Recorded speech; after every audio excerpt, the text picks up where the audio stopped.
Charizard line focused on actually attacking, actually knocking out Pokemon, burning darkness all over the place. And on the other side, Locke is bringing that Armor Rouge in combination with the Arceus V-Star. Prize card showing up.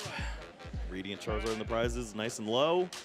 Yeah, not bad. Not too bad at all. I mean, a couple energies for both players. We got the boss's orders at top there for Locke. Arceus V-Star on bottom. A couple of nest balls. It might be a little awkward depending on what the opening hand is for Locke, but I wouldn't say there's anything too detrimental. We don't have a ton of repeating cards for either of those players sitting in the prize cards.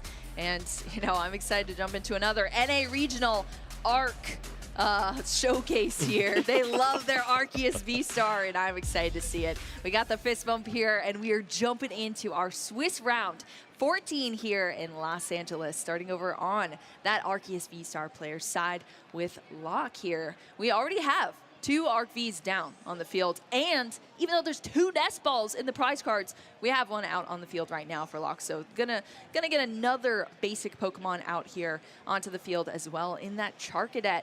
Let's talk about this this Armor Rouge deck, Kyle. What does it bring, and how is it unique as far as an Arceus V-Star deck? Yeah, I mean, just the opportunity to continue to move around these fire energies. You can surprise your opponent with the range of attackers that you have, and we've seen Delphox V as an inclusion that can occasionally surprise some opponents, and just moving around these energies, it allows you to work the extra hit points of that Arceus V-Star to their full potential, and maybe avoid some of those knockouts that Charizard is limited to, as it only has the reach of whatever prize cards have been given. Yeah, it definitely gives you a lot more resources to work with, a little bit of leeway here and there in certain matchups. I mean, it's gotten Locke this far, sitting at a 10-1 record here in Los Angeles. But we're over onto Zach's side of the field now. Started off with that Regieleki, known very well for its electromagnetic sonar move, but it's just going to be the starting Pokemon here for Zach, as well as a Bidoof that I believe came out of hand onto the bench. Now we're in the deck looking for another Pokemon off a nest ball.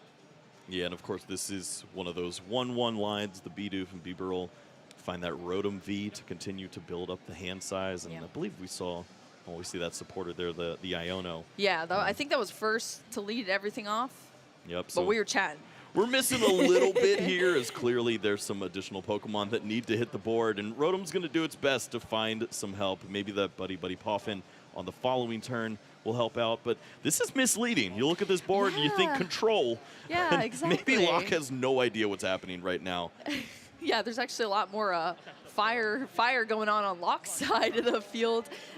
Maybe kind of confused as to what this deck is, but that's all Zach was able to do. Just an instant charge ability off of that Rotom V. It's going to draw into 3 cards, but then it ends your turn. So now we're over to Locke here, who just went quick and easy here, throwing some energy, down onto the field. Of course, attaching to that Arceus V that was in the active to be able to use that Trinity charge there and get even more energy accelerated out onto the field. So now let's see if Zach can start to get some established board state here for us.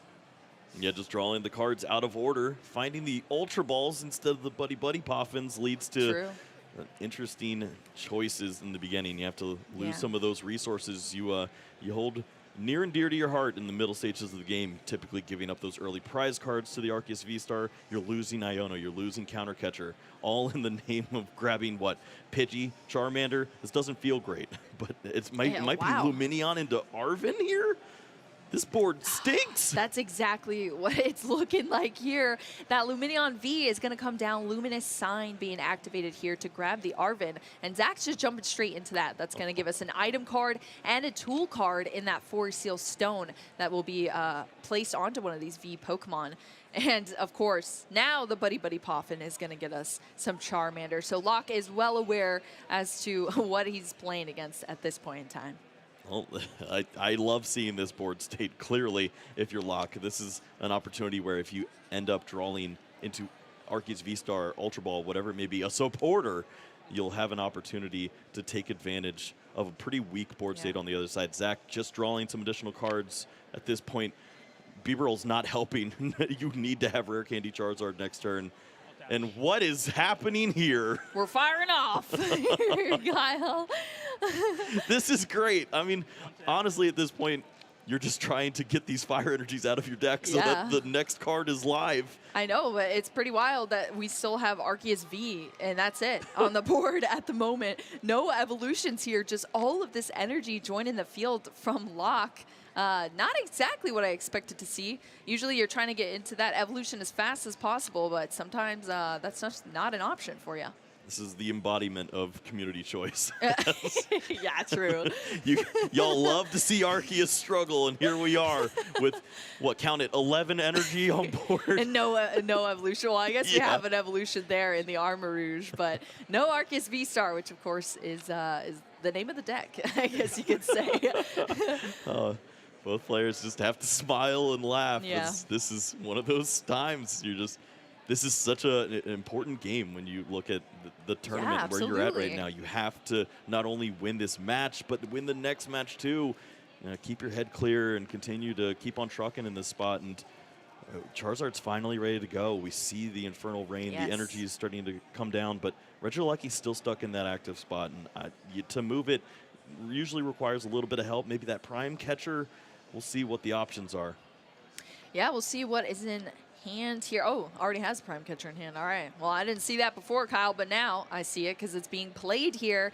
That's going to allow Zach to pivot a Pokemon from Locke's side in that Armarouge, take a knockout on it. That's going to be a single prize Pokemon knockout for Zach, taking the first prize card of the game. And, of course, getting that Regieleki out of the active, and that Charizard EX is now out there and attacking. So very rocky start here for Zach, but because Locke was just whiffing a lot too, we're here now. And I guess Zach has taken out a single prize card. How do you think that sort of prize map affects this game exactly, Kyle?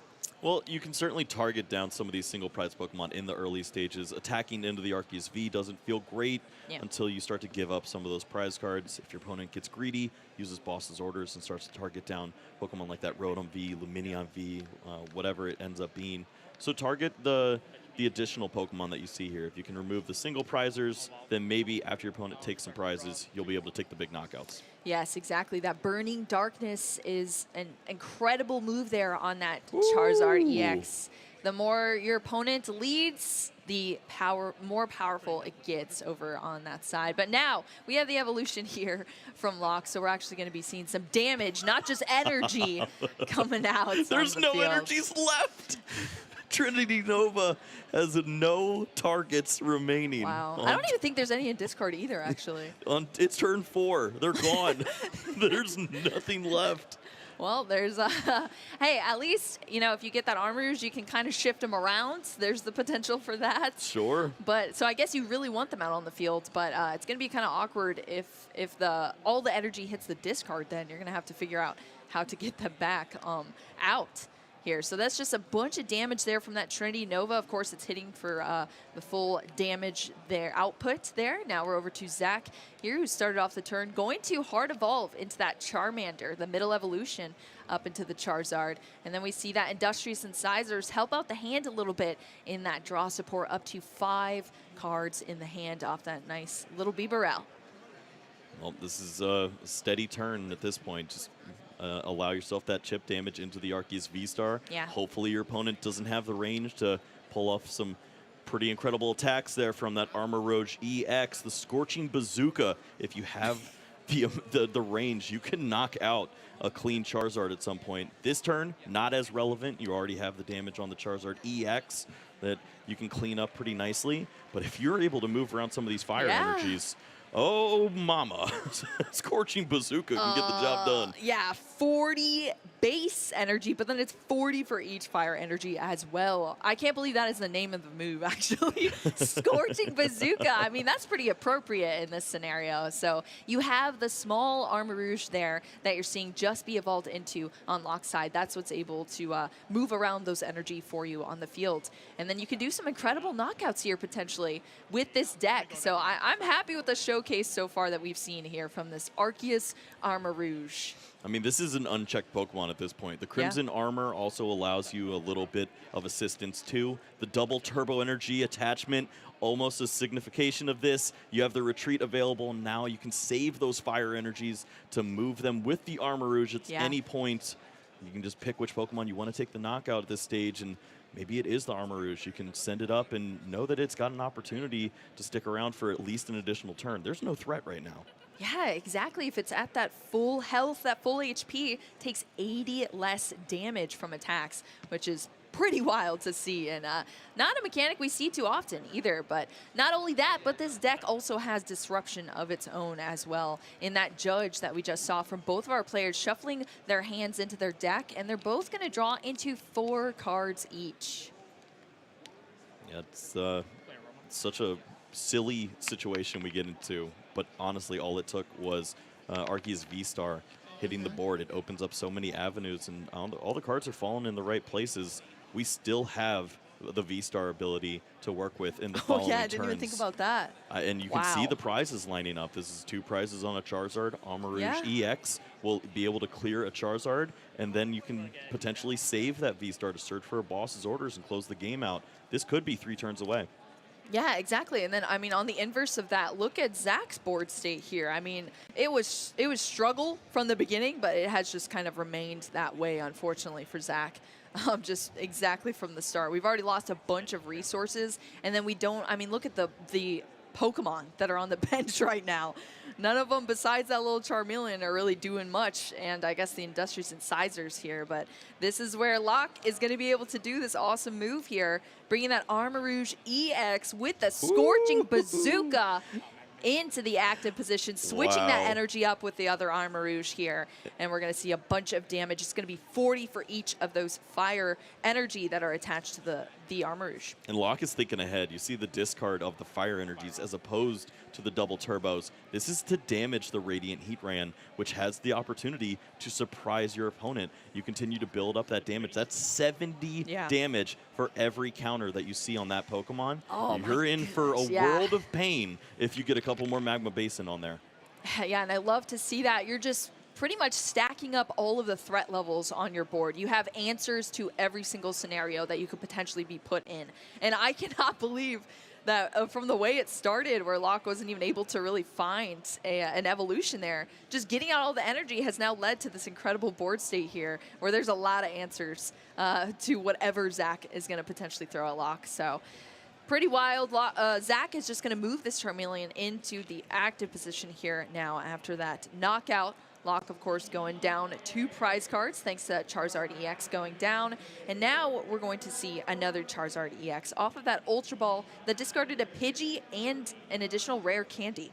Yeah, and we know there's another rare candy in the prize cards as well. So that's going to be, what, 3 that we've already seen hitting the deck. That doesn't leave many other Charizard opportunities. So not only is Charmander going to be a very important find on this turn, we don't even see it. I was about to say, I don't think we see it at all or wait to get one whatsoever.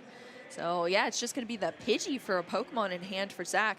Going to take a look at the discard because, as we were saying, so many resources have already been used for Zach. And, you know, the further you go into the match, the more resources you're going to have to use. And Arvin is going to be the choice of supporter for the turn for Zach to search out even more of those resources now to just try to get these Pokemon out and get some sort of a semblance of a field for the later game here. Well, start to think about the math that goes into this situation. Zach has to consider how this Armarouge is able to find 8 energies, as that is the magic number for the Scorching Bazooka. Do you potentially go after a Pokemon like this Armarouge? It doesn't feel great, but maybe that avoids those additional energies being added to the Armarouge EX. That's true. Do you continue to target down maybe some of these prize card opportunities that you'll see? It's tricky to pinpoint the prize map at this spot, especially when you start to realize after this Charizard, it's Radiant Charizard or bust. You have no other options for attacking. Yeah, exactly. It's just you're kind of worked into a corner here, unfortunately, for Zach, and we're going to see how he chooses to navigate through it. But that Radiant Charizard is going to come down at this point in time. And the nice Magma Basin, at least, helping out on both sides. Thanks, pal. Yeah. That's funny. Yep, that Magma Basin is at least going to get that energy there for Zach onto that Radiant Charizard, taking a couple of damage counters there. Now we're going into a counter catcher. Of course, Zach is technically right now behind in prize cards. Not anymore, though, after that prize card knockout there for Zach. We were discussing what was going to be taken, decided to go for the prize cards there, take an additional 2. Now there's only 3 left to take, and a maximum belt comes That's down. That's a big boy right there. It's getting dangerous. Oh my gosh, 50 additional damage there, and it was already doing so much on that Armourouge EX. Yes, this has unlocked a world of pain.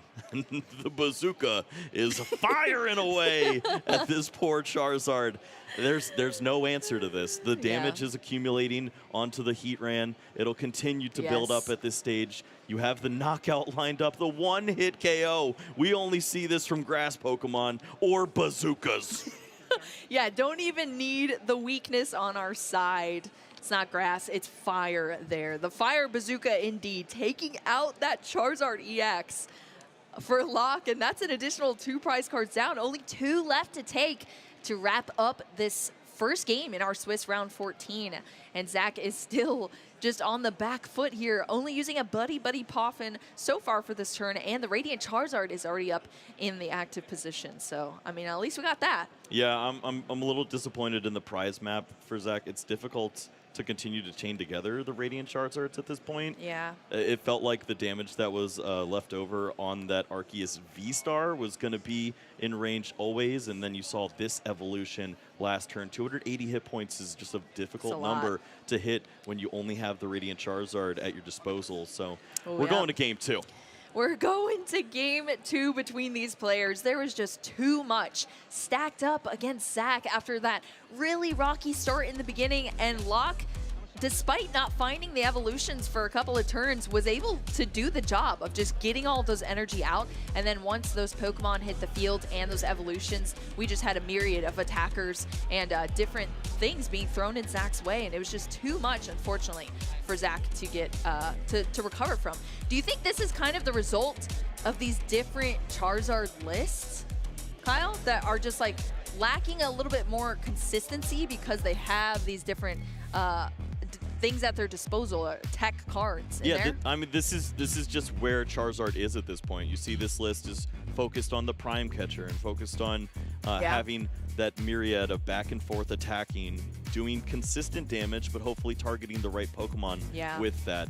And when you're facing against someone who can one-shot your Pokemon and easily take them all out, you're left attacking into those Pokemon or just targeting the bench over and over again. You don't have maximum belt like we saw featured in the early Charizard list, which was a great way to slow down when you're playing against the Chien-Paos. You knock them out early without having to worry about taking those prize cards. Same with the Arceus Vs. Yeah.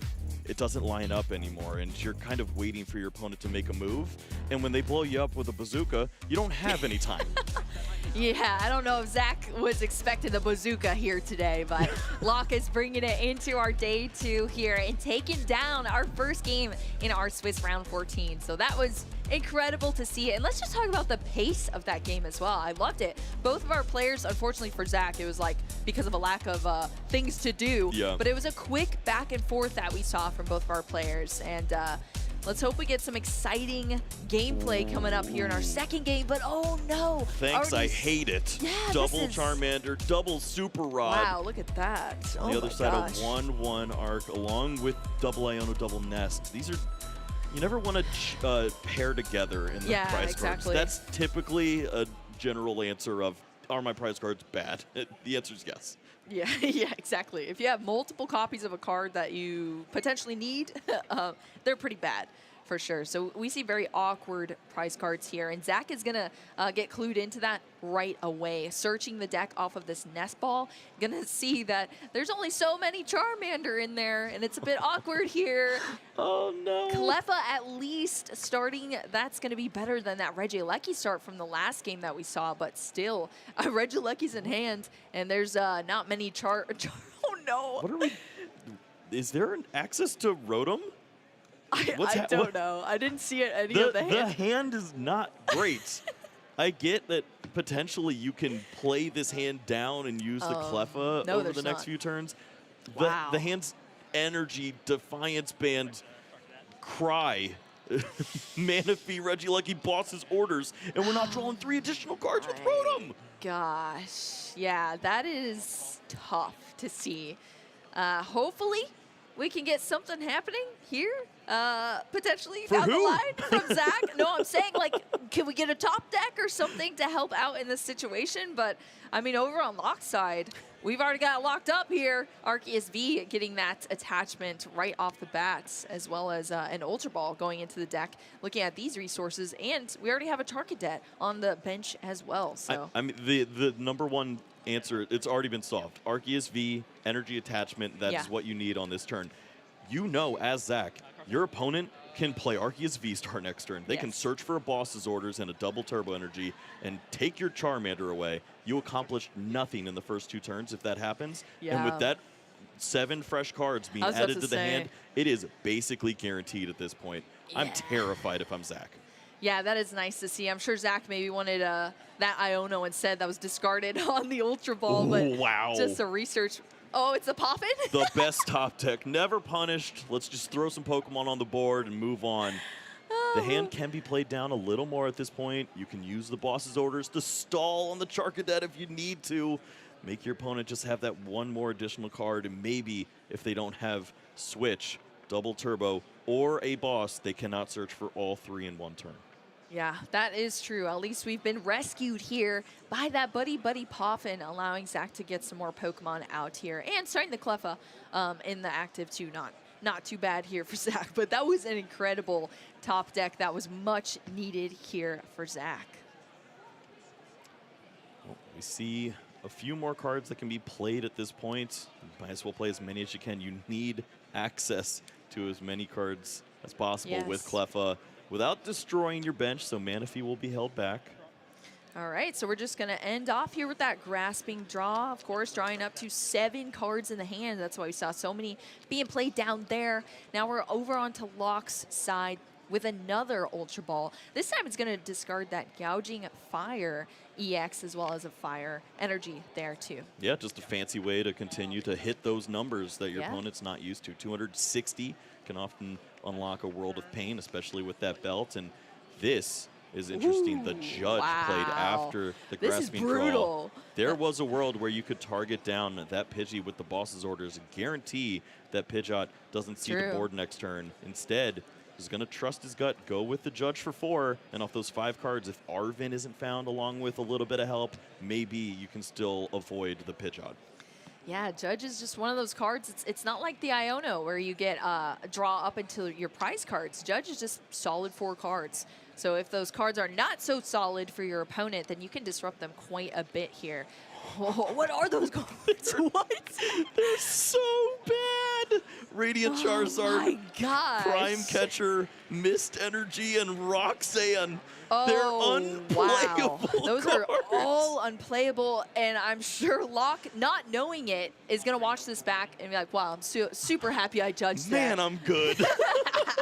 And that's what we're just going to see, the exact same thing that we saw in our last game. Locke has now secured this Arceus V-Star. We're getting these energy out onto the field. Not only that, but we're taking knockouts this time around as well. Cleffa has gone down. That's a single prize card there for Locke to start off this game. And Zach is going to have to recover this turn somehow after drawing into 4 horrible cards, and that's going to be it for Zach. That's the turn. That is a turn of Pokemon, and you can just see the look on Zach's face is absolute disgust that we have gotten to this point in the tournament, and I'm attacking with a Charmander. I feel like if I was Zach, I would not be picking up this deck again after these 2 matches. This is just brutal to see here, and now Locke is going to have even more potential here to just run away with this game. You're going to see a lot of the same things we saw in our game 1, but honestly, Locke is keeping composure here, knows exactly the game plan as to what to go through. And now we're actually going to see this Starbirth V-Star power as well, which is even going to add more consistency here for Locke, drawing out 2 of any card from the deck. I mean, the ability to use that V-Star power on top of everything else that this deck has to offer is just incredible. Yeah. Obviously, we're having a lot of fun right now at Zach's expense. It's unfortunate that he's running into this situation, but it is on Locke to continue to keep his foot on the gas, and he's doing just that. Armor Rouge EX into the active spot. You have the opportunity to avoid any damage on this Pokemon while also setting up a unchecked threat against potential rare candy Charizard opportunities here. You have to go for this, and it's terrifying. Zach once more. Pidgey promotion. What do we see? Arven top deck, but it's looking a little too late. Yeah, I mean, at least it's something for us to work with here on Zach's end. If we had another completely missed turn, that I think would have wrapped it up here for Locke. But we're still in this thing. Zach is going to play down this Arven and allow us to search the deck here for some cards. A tool card and that important item card here as well. But I mean, what else do we even do with this hand at the moment? Well, if you went for a Pokemon like Rotom, and on the opening turn, you could grab that Forest Seal Stone and have a party. You also have a couple more cards in your hand, but the tools just they aren't like what they used to be. It's gonna be grasping at straws here. Buddy Poffin potentially as an option. Yeah, I mean, I think this is probably going to be the exact replica of the Arven we saw in the last game as well. Yeah, just a quick flash there. There's no more Charmander. There's no more Pidgey. There's nothing. This is grab a Bidoof and go home. Absolutely incredible. Zach is discussing right now. Look at my prize cards. This is unwinnable. How do I even work from here? That's going to be it. A concession there from Zach Cohen. And Locke is going to lock in that 2-0 victory here in our Swiss round 14 with Arceus V-Star Armor Rouge. Wow. Locke says, I had a little more for you. I had that Turo too. I was bringing the pain. The flex there. To be like, oh yeah, I had options here as well, even though I was just in a dominating position this whole time. And unfortunately for Zach, that's what we saw both games there. Locke didn't have to do much once everything was established there, and Zach continued to struggle. I mean, the real thing there, I think, was the judge. Yeah, I mean, there's two schools there. You can either go for the boss's orders on the Pidgey, remove that threat immediately, or you can go for the judge and just hope that your opponent does not find anything. And perfectly, you see just the hand of all of the single one-of tech cards that you need for turn 7. There is no turn 7 as we move into a very fast-paced game after 15 energies were played. True. Yeah, there was a lot of fire energy from both sides of the field. These are fire energy decks here, but the only one that was really bringing the heat was this scorching bazooka here from Locke. I love to see that. I cannot believe that's the name of the move. It's so funny. But yeah, I mean, we just saw Locke get all of this established on the board here, and even though Zach was taking the knockouts to actually lock up some prize cards there, Locke had the answers. I mean, we saw the maximum belt on the Armor Rouge EX as well. There was just no way around that, unfortunately, for Zach. In our game 2 here, now we saw at least what we thought could have been a little bit of a better start, but the prize cards were just working against Zach right off the bat for this game 2.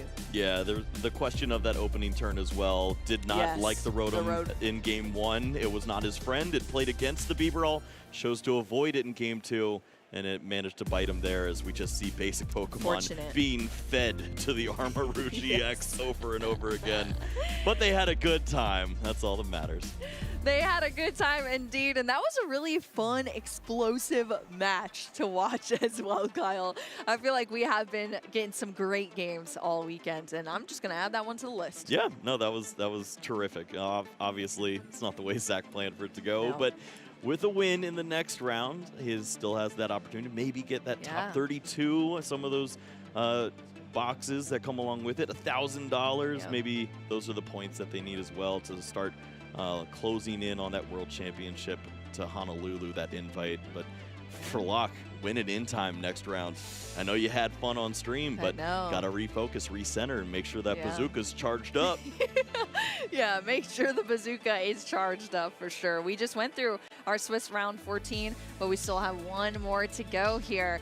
And that is where you see the most amount of intensity, I think, outside of our top 8, top 4, our finals, because this is really what's going to get those players into that to play in those final couple of matches and, you know, go down the record books here in Los Angeles. Yeah, and obviously we still had a lot of big names that were in contention, along with seeing some fresh new faces to the stream at least.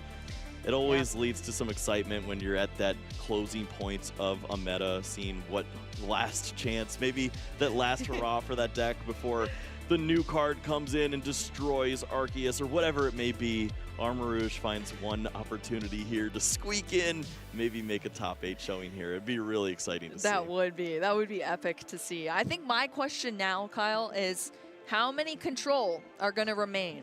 How many of them are doing well enough now and continuing that streak to get into our top 8? Because I feel like we could see a lot of them. Yeah, so this is where Brandon really has an important role, as he was just given a control deck in this round. He should concede. Yeah, that's the right play at this point. Actually. You have 37 points. You are guaranteed. Put as many control decks as you can into cut, and you will be able to destroy them with your Lugia deck the way that it's been playing. If you continue to just give yourself great matches, there's a potential that you pick the players that you play throughout top 8, top 4, and finals. We'll see if it works like that. But if Brandon is thinking like that, we could potentially see 3, 4 control decks in the top cut here, and Lugia could just have a field day. Yeah, exactly. I mean, you could just run through that like that entire. It's going to be kind of similar to our last regional where we saw a ton of Chien-Pao there, but then that was not what took it home. Diagonal Lever, yeah. Yeah, exactly. There's just one bad seed in there, destroyed the day. The frostbite just completely vanished as the metal survived, and it was something to watch for sure. Dialga, it's not having as great a day this time around. It's one of those once the cat's out of the bag, it's like it's not going to work as well as it did. We had one player still a few, doing well, Crystal, who we had featured on the stream against Isaiah Bradner in day 1.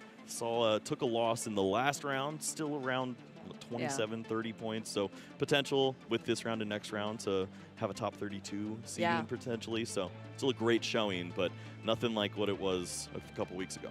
Well, it's interesting because we see that sway so often in the TCG where it's like a deck has a breakout finish, they do really well, and then you see in the next event that everyone is prepared for that matchup because they know, okay, if people pick this up and it comes in numbers, I got to make sure I can beat it.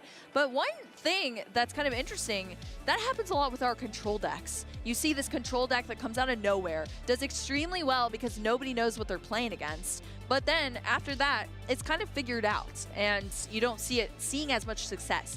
But now, in this current meta, I feel like there's so many different iterations and different cards that you can put into these deck lists that we're actually seeing the sustainability of control. We're seeing so many different lists come out, and you see it here in Los Angeles. So many are out there doing super well, and I think that's kind of giving longevity to the archetype of a control style deck. Yeah, and sometimes the only answer that you have to control is play a ton of energies, like a theme deck, and just punch them in the face. And sure enough, that's what works here. That's what leads to winners. And we have